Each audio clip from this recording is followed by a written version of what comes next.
কিশোরী নন্দন কোথায়? একটু আগেও তো এখানেই খেলছিল। তাহলে কোথায় চলে গেল?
কিশোরী নন্দন,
ক্ষমা করবেন স্বামী, কিন্তু কালকে আপনি এই লাল ধুতি পরবেন।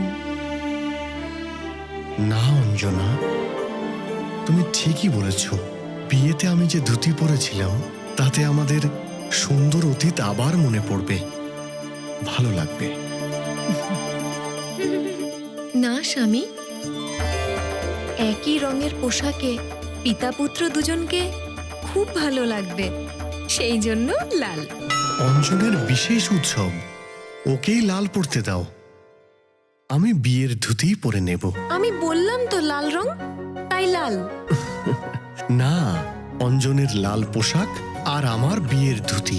পুত্র লাল পরবে আর পিতাও লাল পরবে।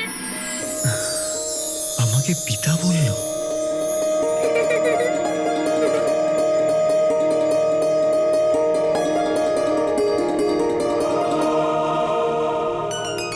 কি বললে পুত্র? পুত্র লাল পরবে, পিতাও লাল পরবে।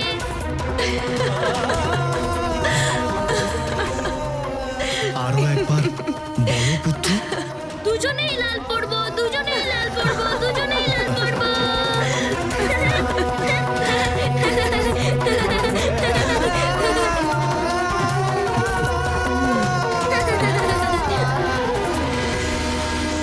বাল্যকালেই উনি নিজের মাতা পিতার মিল করালেন, আর তারপরে আমার প্রাণের রূপের অযোধ্যাপতি শ্রীরামের সাথে পুনর্মিলন করালেন। রামের সাথে বিচ্ছিন্ন হওয়ার যন্ত্রণা যতটা সীতা ভোগ করেছেন, সীতার বিয়োগে রামও ততটাই দুঃখী ছিলেন। সংকটমোচন মহাবলী হনুমান তো সর্বদাই ধন্যবাদের পাত্র। ওনারই চেষ্টার ফলে রঘুকুলে আসা সব সংকট মুছে গেল।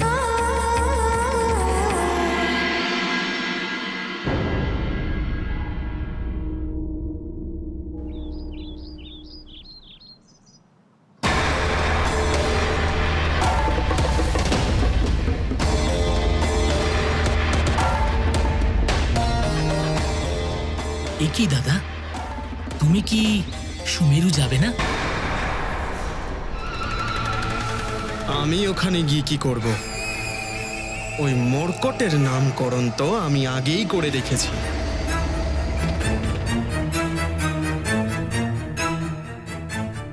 ও আমার কাছে সর্বদা মর্কটে থাকবে। যদি বালি দাদা না যায় তাহলে আমাকেও যেতে দেবে না, আর তখন কাঞ্চনাভের সঙ্গে দেখা করার সুযোগ হাত থেকে চলে যাবে।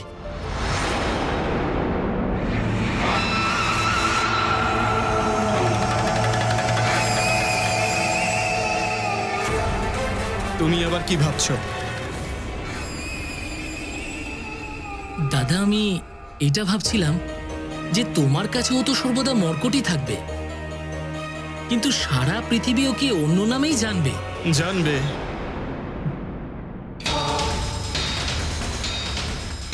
আমার কি?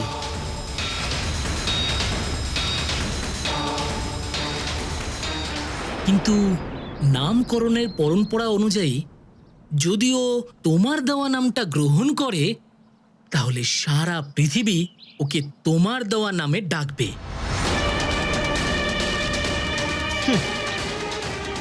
মর্কট, আজ নামকরণের জন্য তুমি চলে যাও আর ওকে আমার তরফ থেকে মর্কট নাম দিয়ে দাও, তাও সবার সামনে। কিন্তু দাদা, তোমাকে ছাড়া আমি একলা কিভাবে যাব? আমাকে ছাড়া কি তোমার ভয় করে? সংসারের মহানতম যোদ্ধার ভাই হয়ে কেমন ভীতুর মতো কথা বলছো তুমি সুগ্রীব? যাও ওখানে গিয়ে আমার দেওয়া মর্কট নাম দিয়ে আমার আদেশের পালন করো। আমার বিশ্বাস যে ও তোমার দেওয়া নাম নিশ্চয়ই বেছে নেবে।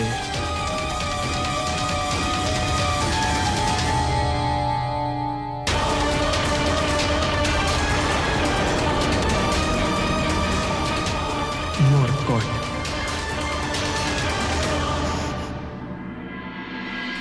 অঞ্জনাপুত্রের নামকরণের শুভ মুহূর্তে সুমেরু রাজভবনে উৎসবের পরিবেশ তৈরি হয়েছিল।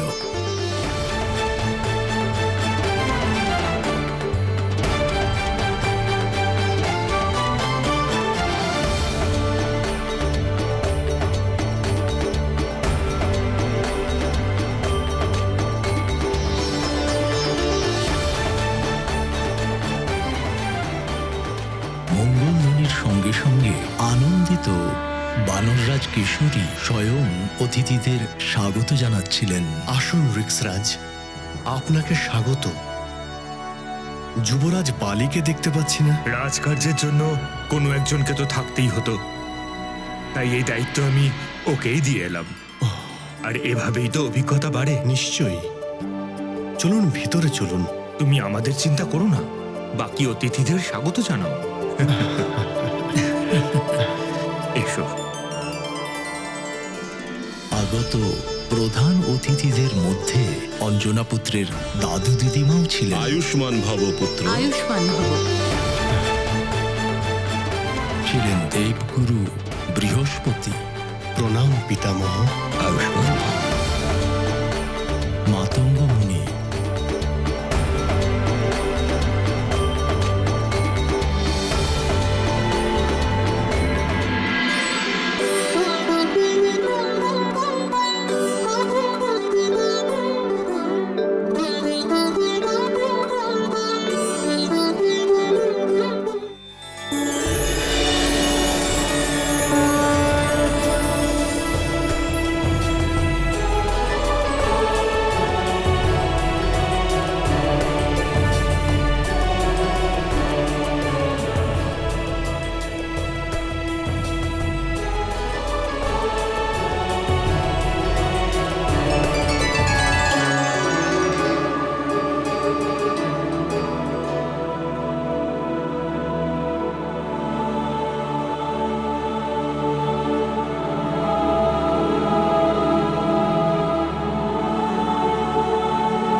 বাহ, কি সুন্দর দেখাচ্ছে আমার পুত্রকে।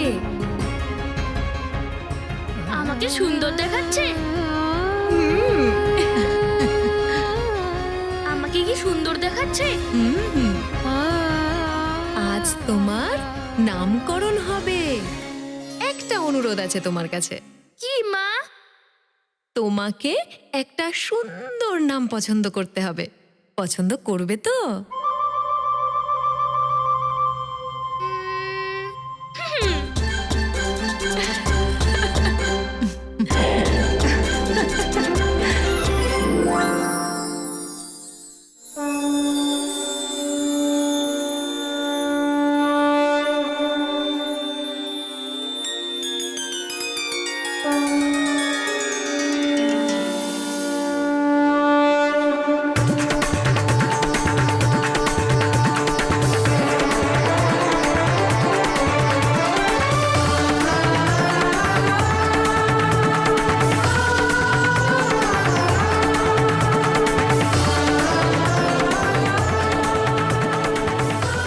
কাঞ্চনা বউ, 10 দিনেই তুমি কত বড় হয়ে গেছো।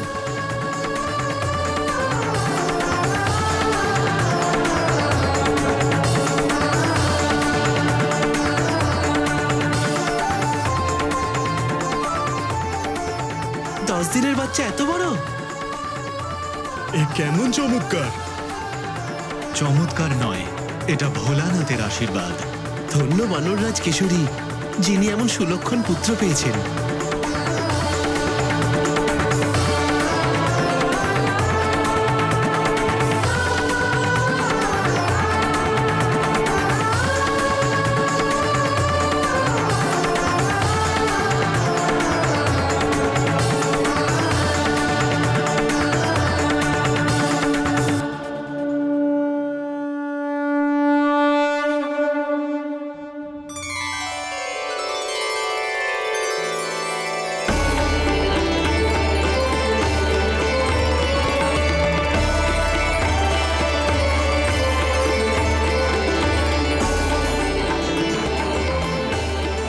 ओम पवित्रो पवित्रो वा सर्ववस्तंगतोऽपि वा जशरीर पुंडरीकाक्ष सर्वभ्यंतर शुचि।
আশা করি আপনারা সবাই বানর কুলের নামকরণে পরিচিত।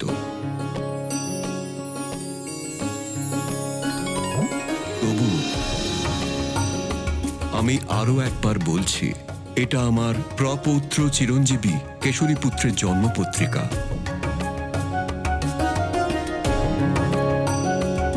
আপনারা এই পত্রিকাকে বালকের কানে স্পর্শ করে ধীরে ধীরে পছন্দ করা নামের উচ্চারণ বালকের কানে করবেন। তারপরে এই পত্রিকাকে ওর সম্মুখে রাখবেন। যে নামে বালক আনন্দ সহকারে এই পত্রিকাকে হাতে নেবে সেই নাম বালকের প্রচলিত নামে গ্রহণ করা হবে।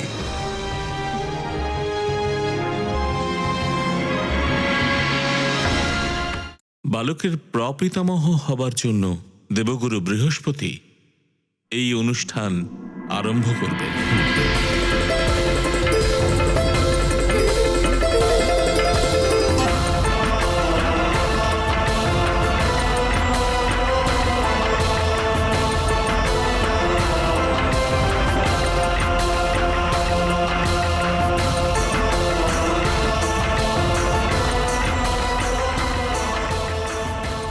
মাইন্দ্রিয়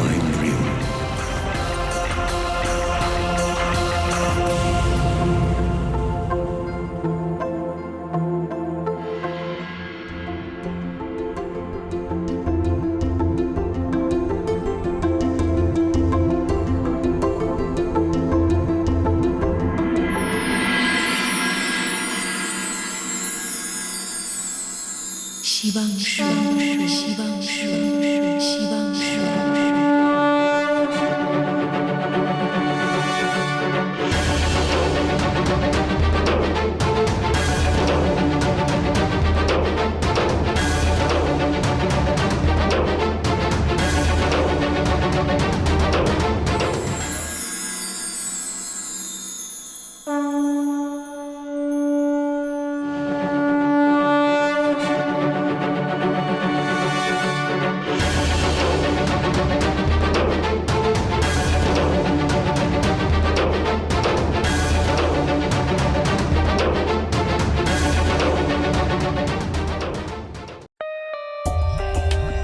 For more updates, subscribe to our channel, click the show links and enjoy watching the videos.